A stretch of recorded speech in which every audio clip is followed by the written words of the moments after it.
மாயா Sandhya serial ஜனவரி 22 இன்னைக்கான எபிசோடுக்கான ரிவ்யூவை இந்த வீடியோவில் வாங்க பார்க்கலாம். எபிசோடை ஸ்டார்ட் பண்ணுறதுக்கு முன்னாடி இந்த வீடியோவை மறக்காமல் லைக் பண்ணிக்கோங்க.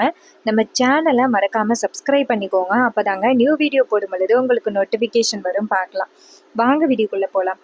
என்ன நடக்குதுன்னு உங்கள் எல்லாருக்குமே தெரியும். ஆல்ரெடி நம்ம ப்ரொமோவில் பார்த்தோம், கார்த்தி உயிரோட வந்துட்டாரு அப்படின்னு. எல்லாருக்குமே ரொம்ப ஷாக்கிங்காக இருக்குல்ல. நீங்கள் யார் யார் கார்த்தி உயிரோட வருவாருன்னு எக்ஸ்பெக்ட் பண்ணீங்க அப்படிங்கிறத மறக்காமல் கமெண்டில் சொல்லுங்கள். ஸோ இந்த விஷயத்த புவனேஸ்வரி லட்டு மாதிரி யூஸ் பண்ணிக்கிட்டாங்க. ஸோ அதை பற்றின ரிவ்யூ தாங்க இந்த வீடியோவில் பார்க்க போகிறோம். என்ன நடக்குதுன்னா, கார்த்தி புதஞ்சிருக்கிற இடத்த எல்லாருமே குழி தோன்றாங்க. அதுக்குள்ளே இருக்கிறது கார்த்தி இல்லை அப்படின்னு நமக்கு தெரியும். ஆனால் அங்கே உள்ளவங்க எல்லாருமே கார்த்தி தான் அப்படின்னு நினச்சிக்கிட்டு குழியை தோன்றாங்க. குருவரன் தான் சந்தேகப்பட்டு குழி தோண்ட சொல்கிறாரு. அந்த இடத்த குழி தோண்டும் பொழுது ஒரு சட்டை மாதிரி இருக்கு. அதை பார்த்ததோட பசுபதி அழுக ஆரம்பிக்கிறாரு. ஐயோயோ, இது என் பையன் கடைசியாக போட்டிருந்த சட்டை மாதிரி இருக்கே அப்படின்ட்டு அழுகிறாரு. இதை பார்த்துட்டு இப்போ அங்கே சிவா எல்லாருமே ஷாக் ஆகுறாங்க. குழியை தோண்ட தோண்ட கொஞ்சம் கொஞ்சமாக வாடை அடிக்க ஆரம்பிக்குது. எல்லாருமே ஐயோ என்னடா இது வாடை அடிக்க ஆரம்பிக்குது அப்படின்ட்டு வாயை முடுறாங்க. அப்பன்னு பார்த்து நம்ம மாயா அந்த பக்கமாக வராங்க. வந்து பார்த்தா வாடை அடிக்குது. அப்போ மாயா நினைக்கிறாங்க, ஐயோ குழியை தோண்டிட்டாங்க போலையே அப்படின்னு. அப்போ மாயாவும் மூக்கையும் வாயையும் முடிக்கிறாங்க. அப்போ போலீஸ் வந்துட்டு அந்த பாடியை தூக்கி வெளியில் போடுங்க அப்படின்னு சொல்ல தூக்கி வெளியில் போடுறாங்க. இதை பார்த்ததோட ரொம்ப அதிர்ச்சி ஆகுறாங்க எல்லாருமே. மகாலிங்கம் இதை பார்த்துட்டு, ஆகா அந்த மாயாவும் ஜானகியும் சேர்ந்து இங்கனதான் புதைச்சி வச்சிருந்துருக்காளுகளா இத்தனை நாளும், இது தெரியாம போச்சே நமக்கு அப்படின்னு மகாலிங்கம் நினைக்கிறாரு. அப்ப பசுபதி சொல்றாரு, ஐயோ என் புள்ள கடைசியா போட்டிருந்த சட்டை இதானே, அப்பனா என் புள்ள இதானோ அப்படின்ட்டு கார்த்தியோட சட்டையை பார்த்துட்டு அழுகிறாரு. அப்ப புவனேஸ்வரியும் அழுகுறாங்க. பாத்தியா உன் குடும்பமே சேர்ந்து இப்படி என் பிள்ளைய கொண்டுட்டாங்களே அப்படின்னு சொல்லிட்டு புவனேஸ்வரி அழுகுறாங்க. அப்ப சிவா நேரா ரகுராம் கிட்ட, என்னண்ணா இது என்ன கார்த்தியா அப்படின்னு. அப்ப ரகுராம் சொல்றாரு, அதான் சிவா எனக்கும் தெரியல அப்படின்னு. இதையெல்லாம் பார்த்த மாயாவுக்கு பேரதிர்ச்சி.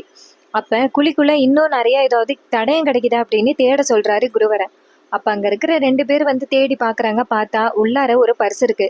அப்ப குருவரன்ட்ட, சார் இதுக்குள்ள ஒரு பர்ஸ் இருக்கு அப்படின்னு சொல்ல, அதை எடுத்து பாருங்க அப்படின்ட்டு வெளில எடுத்து பாக்குறாங்க. குருவரன் உள்ளார பர்ஸ் உள்ள இருக்கிறத எடுத்து பாக்குறாரு. பார்த்தா அதுல கதிரோட ஐடி எல்லாம் இருக்கு.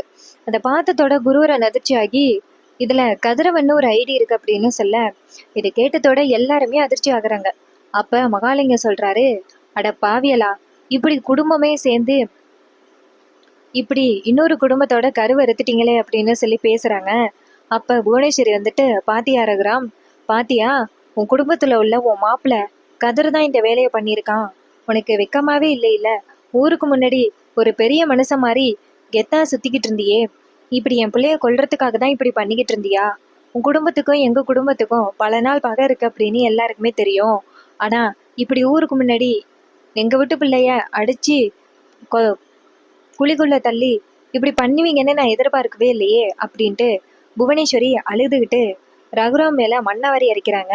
இதை பார்த்ததோட மாயாவுக்கு ரொம்ப அதிர்ச்சி. மாயா நினைக்கிறாங்க, ஐயோ ரொம்ப பெரிய பிரச்சனை ஆகிட்டே அப்படின்னு. அப்ப சிவா நேரா புவனேஸ்வரி கிட்ட, இங்க பாருங்க, ஏன் அண்ணன் தான் பண்ணாங்கன்னு உனக்கு தெரியுமா அப்படின்னு. அப்ப ரகுராம் வந்துட்டு சிவாவை பார்த்து, சிவா அமைதியாரு, என்னதான் இருந்தாலும் அவங்க ஒரு உயிரை இழந்திருக்காங்க. அதுக்கு காரணமானவன் நம்ம வீட்டுல இருக்கான், அதனால நம்மளதான் சொல்லுவாங்க அப்படின்னு. அப்ப மகாலிங்க சொல்றாரு, இப்படி ஒரு குடும்பத்தையே பழி வாங்கிட்டீங்களே அப்படின்னு. அப்ப பசுபதி சொல்றாரு, இங்க பாருங்க, நீங்களா தானே வந்துட்டு உங்க பொண்ணை எங்க பையனுக்கு கல்யாணம் பண்ணி கொடுக்குறேன்னு சொன்னீங்க. நம்பி தானே நாங்க இதெல்லாம் பண்ணோம். கடைசியில ஏமாத்தி உங்க வீட்டு பையனுக்கு கல்யாணம் பண்ணி வச்சுட்டு இப்படி எங்களை அவமானப்படுத்திட்டீங்களே அப்படின்னு சொல்ல, இதை கேட்டுட்டு புவனேஸ்வரி சொல்றாங்க, அண்ணா இவங்க ஆரம்பத்துலேருந்து வஞ்சகத்தோட தான் இருந்திருக்காங்க. நம்ம தான் தெரியாம காலை வச்சுட்டோம். இப்படி நம்ம பிள்ளைய பறி கொடுத்தது மட்டும்தான் மிச்சம் அப்படின்னு சொல்லிட்டு புவனேஸ்வரி அழுகுறாங்க. அப்ப குருவரன் நேரா ரகுராம பார்த்து, இது மாதிரி அப்பா கதிரவனோட ப்ரூஃப் கிடைச்சதுனால கதிரவனை தான் கைது பண்ற மாதிரி இருக்கும் அப்படின்னு. அப்ப ரகுராம் சொல்றாரு, இங்க பாரு குருவரா, சட்டப்படி நீ என்ன பண்ணணுமோ அதை பண்ணு. நான் உனக்கு எப்பயுமே வந்துட்டு எதிராக நிற்க மாட்டேன் அப்படின்னு. இதை கேட்டதோட குருவரனும் சரிப்பா அப்படின்னு சொல்றாங்க. அதுக்கப்புறமா மாயா ரொம்ப பதட்டமா, ஐயோ இதுல எப்படி கதிரவனோட பரிசு வந்துச்சு? அப்ப கண்டிப்பா இதுக்கு பின்னாடி ஏதோ ஒரு சதி நடந்திருக்கு அப்படின்னு நம்ம மாயா நினைக்கிறாங்க. இன்னொரு பக்கம் புவனேஸ்வரியும் பசுபதியும் கார்த்தியோட சட்டையை பிடிச்சிட்டு அழுதுட்டு இருக்காங்க. இன்னொரு பக்கம் ரகுராமும் சிவாவும் நேராக வீட்டுக்கு போகிறாங்க. ரகுராம் சரியான கோவத்தில் வீட்டுக்குள்ளே போயிட்டு டேய் கதிரவா எங்கடா இருக்க, கதிரவா அப்படின்னு சொல்லி பயங்கர கோவத்துல கத்துறாரு. வீட்டுல உள்ளவங்கலாம் என்னடா இது ஒரே சத்தமா இருக்கு அப்படின்ட்டு வெளில வந்து பாக்குறாங்க. பார்த்தா ரகுராம் ரொம்ப கோவமா நிக்கிறத பார்த்துட்டு எல்லாருமே ஷாக் ஆகுறாங்க. ரகுராம் முக்கியமா டேய் கதிரவா எங்கடா இருக்க அப்படின்னு சொல்லி கூப்பிடுறாங்க. அப்ப கதிர் வந்து வெளியில நிக்கிறாரு. கதிரை பார்த்ததோட ரகுராம் செம டென்ஷன் ஆகி கதிரோட சட்டையை பிடிச்சி கதிரை அடிக்கிறாங்க. இதை பார்த்ததோட எல்லாருமே ஷாக் ஆகுறாங்க. அப்ப பாட்டி கேக்குறாங்க, ஏப்பா ரகு என்னாச்சுப்பா அப்படின்னு. அப்ப ரகுராம் சொல்றாரு, இவன் தாமா அந்த கார்த்தியை அடிச்சு கொண்டு புதைச்சிருக்கான், அதுக்கான ஆதாரமும் அவங்க கிட்ட சிக்கிட்டு அப்படின்னு. இதை கேட்டதோட கதிர் சொல்றாரு, இங்க பாருங்க மாமா, நான் அப்படிப்பட்ட ஒரு காரியத்தை பண்ணவே இல்லை மாமா, என் மேல எந்த தப்பும் இல்லை, நான் எதுக்காக அப்படி பண்ணணும், அப்படி பண்ணா நம்ம குடும்பத்துக்கு தான் அவமானம்னு எனக்கு தெரியாதா, நான் அப்படி பண்ணல மாமா அப்படின்னு. அப்ப கதிரவன் சொல்றாரு, இங்க பாரு, நீதான் அந்த கார்த்தியை அடிச்சு கொண்டு போய் புதைச்சிருக்க, அதுக்கான ஆதாரமும் கிடைச்சிட்டு, ஃபர்ஸ்ட் என் பொண்ணோட கழுத்துல வலுக்கட்டாயமா தாலியை கட்டி இந்த ஊருக்கு முன்னாடி என்னை அவமானப்படுத்தின, இப்ப ஊரே இப்ப என்னைய கொலகார குடும்பம் அப்படின்னு சொல்லிக்கிட்டு இருக்கு, குடும்பத்தோட மானத்தையே வாங்கிட்டீங்களே அப்படின்னு சொல்லி பேசுறாங்க. அப்ப கதிரவனை அடிக்கிறாரு ரகுராம். இதை பார்த்துட்டு தனா ரொம்ப அழுகுறாங்க. அப்ப நம்ம ஜானகி டக்குன்னு என்னங்க அவரு நம்ம மாப்பிள்ளங்க அப்படின்னு. இதை கேட்டதோட ரகுராம் டென்ஷன் ஆகி ஜானியை பார்த்து, ஏய் ஏதாவது பேசுன அவ்வளோதான் உனக்கு மரியாதை, இது எல்லாத்துக்குமே காரணம் நீதான், நீ சொன்னதுனாலதான் இவனை இந்த வீட்டுக்குள்ள வச்சுக்கிட்டு இருந்தேன், இல்லைன்னா எப்ப இவன் என் பொண்ணு கழுத்துல தாலி கட்டினானோ வலுக்கட்டாயமா அப்பயே இவனை துரத்தி அடிச்சிருப்பேன், நீ சொன்னதுல தாண்டி இவன் இத்தனை நாளும் இவனை வீட்டுக்குள்ள வச்சிருந்தேன், நான் செஞ்சது பெரிய தப்பு அப்படிங்கிறது எனக்கு நிரூபணம் ஆகிடுச்சு, இந்த ஊரை இப்ப நம்மள கொலகார குடும்பம்னு சொல்லிக்கிட்டு இருக்க அப்படின்னு ரகுராம் செம்ம கோவப்படுறாரு. அப்ப கதிர் சொல்றாரு, மாமா நான் அப்படி ஒரு காரியத்தை பண்ணுவேனா மாமா, நான் உங்க வளர்ப்பு அப்படின்னு சொல்லிட்டு கதிரவன் வந்துட்டு ரகுராமோட காலில் விழுந்து கெஞ்சுறாங்க. இதையெல்லாம் பார்த்துட்டு தனா ரொம்ப கவலைப்படுறாங்க. அப்ப ரகுராம் டக்குன்னு கதிரவனை எத்தி விட்டுட்டு கீழே போய் விழுகிறாரு கதிரவன். ரகுராம் சொல்றாரு, இங்க பாரு, இதுக்கு மேல என்கிட்ட ஒரு வாரத்தை பேசுன அவ்வளோதாண்டா உன்னை கொன்னுருவேன், இங்க பாரு, என் கையாலேயே நீ சாக்குறதுக்கு முன்னாடி நீ போயிட்டு போலீஸ் கிட்ட சரண்டர் ஆகிரு அப்படின்னு. அப்ப கதிரவன் சொல்றாரு, ஐயோ மாமா நான் எதுவுமே பண்ணல மாமா, என் நம்புங்க அப்படின்ட்டு அழுகுறாங்க. அப்ப ஜானகி என்ன பண்றாங்கன்னா, இங்க பாருங்க அவன் மேல எந்த தப்பும் இல்ல, நான் தான் அப்படின்னு சொல்ல வர மாயா ஓடி வந்து, பெரியம்மா அமைதியா இருங்க, அமைதியா இருங்க, நமக்கு முன்னாடி ஏதோ ஒரு சதி நடந்திருக்கு, நம்மளை ஏதோ மாட்டி விடுறதுக்காக தான் இப்படி பண்றாங்க, கதிரவனோட பரிசு வாலண்டியரா அந்த கார்த்தியோட புதைச்ச இடத்துக்கு போயிருக்குன்னா இதுக்கு பின்னாடி வேற ஏதோ ஒரு விஷயம் நடந்திருக்கு, கதிரவனை வாலண்டியரா மாட்டி விடணும் அப்படிங்கிறதுக்காக இதை பண்ணியிருக்காங்க, நீங்க தயவு செஞ்சு உண்மையை சொல்லிடாதீங்க அப்படின்னு அவங்க ஜானகியை அமைதிப்படுத்துறாங்க. அப்ப சிவா சொல்றாரு, இங்க பாரு கதிர், உனக்கும் இதுக்கும் எந்த சம்மந்தமும் இல்லைன்னு சொல்றியல்ல, உன் பரிசு எப்படி அவன் இறந்த இடத்துக்கு போணுச்சு அப்படின்னு. அப்ப கதிரவன் சொல்றாரு, என் பரிசை 2 நாளைக்கு முன்னாடி காணும் அப்படின்னு. அப்ப பத்மா சொல்றாங்க, பாத்தியா எப்படியெல்லாம் கதை கட்டுறேன்னு, உன் மேல ஆரம்பத்திலேருந்தே எனக்கு சந்தேகமா இருந்துச்சு, நீ ஏதாவது பண்ணிருப்ப அப்படின்னு, அதே மாதிரி இப்ப நிரூபணம் ஆகிருச்சு, உன்னை போய் என் அண்ணன் நம்பினாரே அப்படின்ட்டு பத்மாவும் வேணுங்கிற அளவுக்கு ஏத்தி விடுறாங்க. அப்ப கதிரவன் சொல்றாரு, ஐயோ சித்தி நான் அப்படியெல்லாம் எதுவுமே பண்ணல சித்தி, என்ன நம்புங்க அப்படின்னு சொல்லிட்டு அழுகுறாங்க. அப்ப ஜானகியும் அழுகுறாங்க, ஐயோ நம்ம மாப்பிள்ளை அப்படி எந்த தப்பும் பண்ணல அப்படின்னு. அதே நேரத்துல வீட்டுக்குள்ள போலீஸ் வராங்க. போலீஸை பார்த்ததோட ஜானகி அதிர்ச்சி ஆகுறாங்க. குருவரன் அங்கேருந்து வந்துட்டு, அப்பா நான் உங்ககிட்ட ஆல்ரெடி சொன்ன மாதிரிதான் அப்படின்னு. அப்ப ரகுவரன் சொல்றாரு, இவனை புடிச்சிட்டு போங்க, புடிச்சிட்டு போயிட்டு மரண தண்டனை கொடுத்தாலும் எனக்கு பிரச்சனை இல்லை அப்படின்னு. இதையெல்லாம் பார்த்துட்டு தனா கண் கலங்குறாங்க. அப்ப கதிரவன் கெஞ்சுறாரு, மாமா சொல்லுங்க மாமா, இவள எந்த தப்பு இல்லை மாமா அப்படின்னு. ஆனா ரகுராம் திரும்பி நின்னுக்கிறாரு.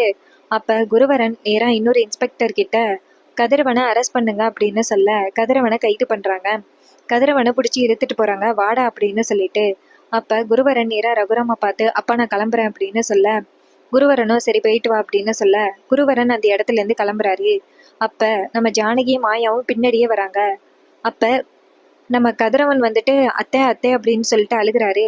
இதையெல்லாம் பார்த்துட்டு மாயா ரொம்ப கவலைப்படுறாங்க. கதிரவனை போலீஸ் ஜீப்ல ஏத்திட்டு கொண்டுட்டு போறாங்க. கதிரவன் வந்துட்டு அத்தை அத்தைன்னு அழுகுறாரு.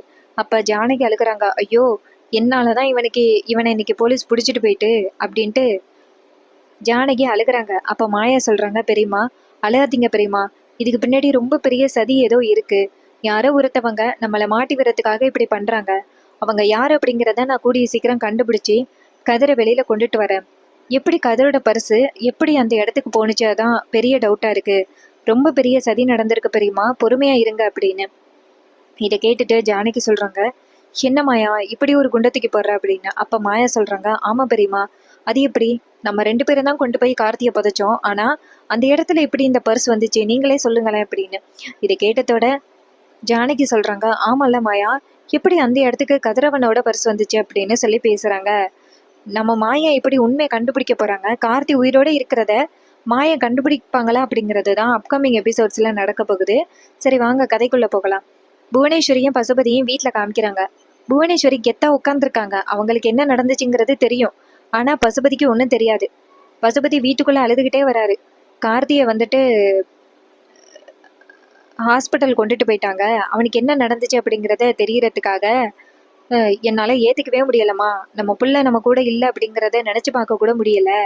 கார்த்தி எவ்வளோ நல்லவன், வீட்டுக்குள்ளேயே சுற்றி சுற்றி வந்தான், உனக்காக என்ன வேணாலும் பண்ணுறேன்னு சொல்லிக்கிட்டு இருந்தான், கடைசியில் அவனுக்கு இப்படி ஆகிட்டே அப்படின்ட்டு பசுபதி அழுகிறாரு. அதே நேரம் பார்த்து வீட்டுக்குள்ளே மகாலிங்க வராரு. மகாலிங்க வந்ததோட புவனேஸ்வரி மகாலிங்கத்தை முறைக்கிறாங்க. மகாலிங்க வீட்டுக்குள்ளே வந்ததோட உங்கள் 2 பேருக்கும் எப்படி நான் ஆறுதல் சொல்ல போகிறேன்னே தெரியல, ஆறுதல் சொல்கிற அருகதையிலையும் நான் இல்லை.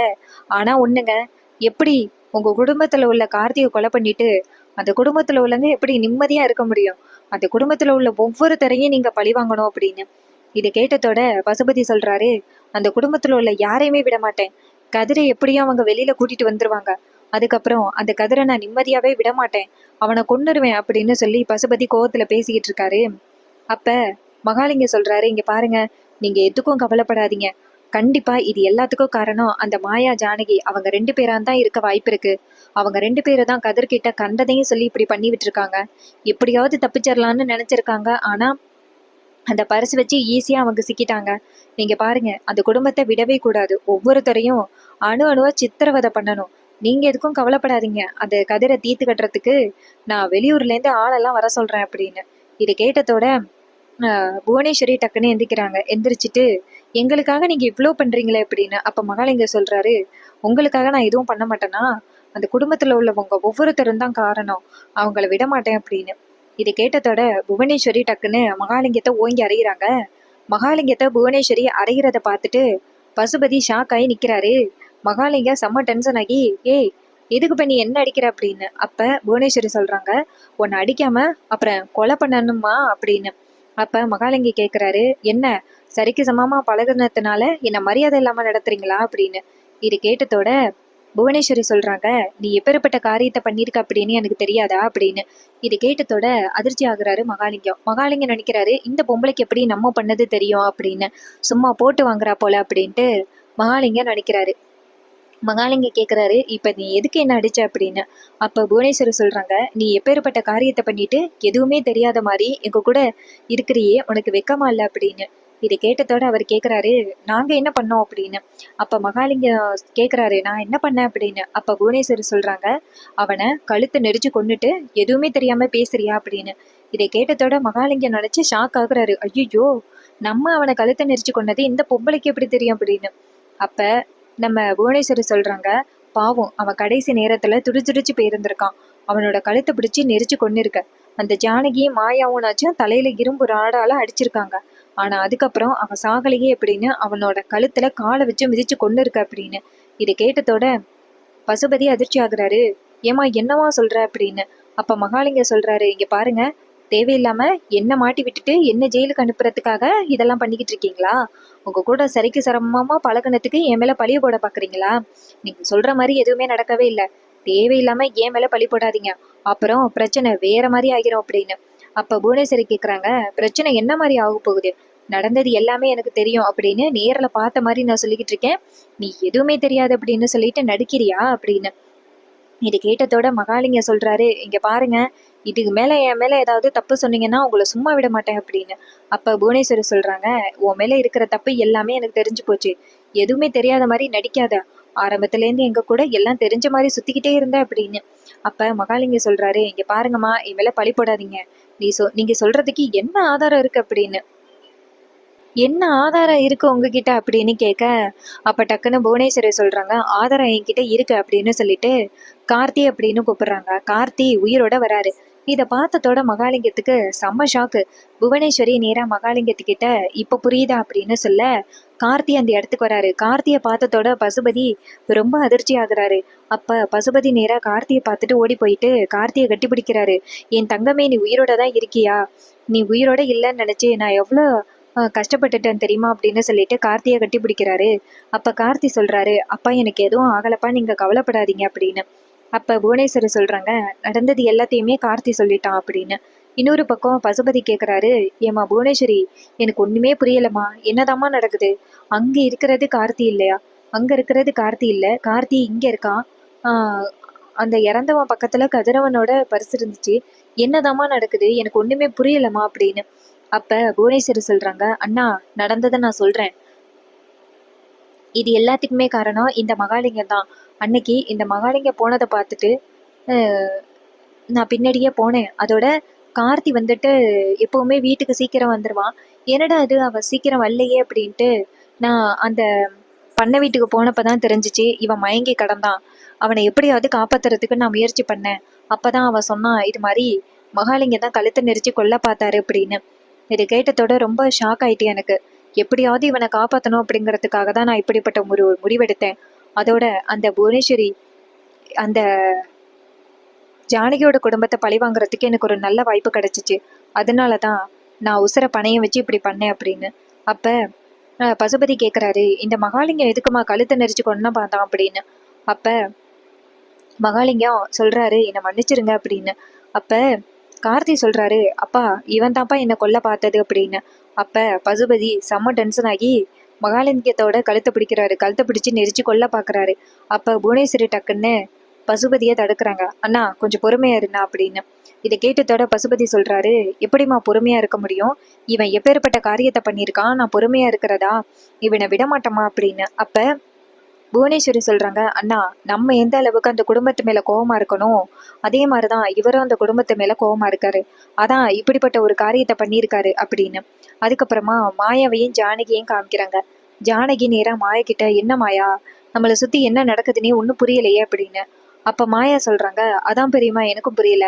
கண்டிப்பா இதுக்கு பின்னாடி வேற ஏதோ பெரிய சூழ்ச்சி இருக்குன்னு மட்டும் புரியுது. ஆனா என்னன்னு தெரியல. அது சீக்கிரம் கண்டுபிடிக்கணும்.